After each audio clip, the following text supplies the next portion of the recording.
Welcome back to iSpring Video Tutorials. Today, I'll show you how to edit audio in your courses.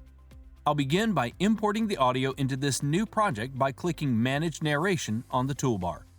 Then, I'll select my audio.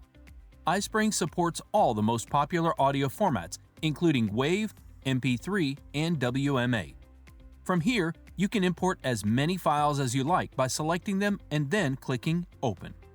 Now you have the option to import slides starting from your cursor position or from the beginning of any slide you select.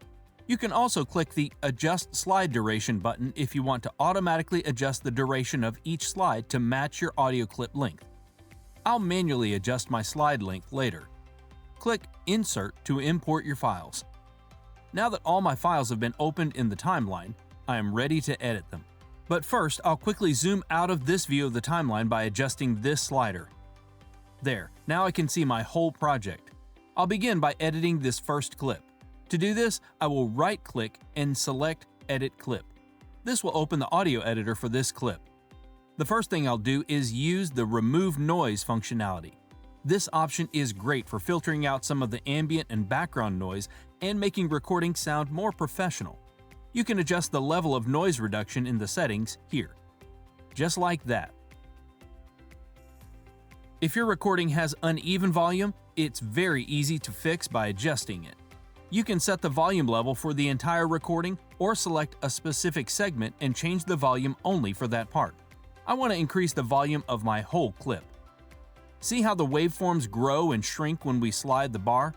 I can listen to it at any time to make sure it sounds okay. I'm happy with the changes, so I'll click OK to apply the settings. If you work with music files, you can use the Fade In and Fade Out options. Since I'm working with a voiceover, I don't need to do this now. I'll also trim up the intro and outro to get rid of these unwanted ends. To do this, I'll just highlight the area on the timeline that I want to keep. Then click the Trim button on the menu bar. And voila! The extra space before and after the voiceover disappears. Okay, that's all I want to do with this audio clip, so I'll save and close the audio editor to head back to Manage Narration. From this view, I can adjust where my audio sits in the timeline. I'll use the zoom bar to get a closer look at this. Now that I have a close-up view of my first slide in audio, I will adjust the audio by selecting and dragging it. I'll move it to the beginning of the slide, but leave a bit of a pause before it starts. There. Now I can see that my slide is a little too long, so I'll adjust it too by dragging the end, like this, to make it shorter. Perfect. Let's watch it to see if I have the timing right. Yep, just right. Now that I'm happy with the adjustments I've made, I'll click Save and Close to head back to the PowerPoint interface. That's it. Now you know just how easy it is to edit your voiceover narration with iSpring Suite. See you in our future tutorials.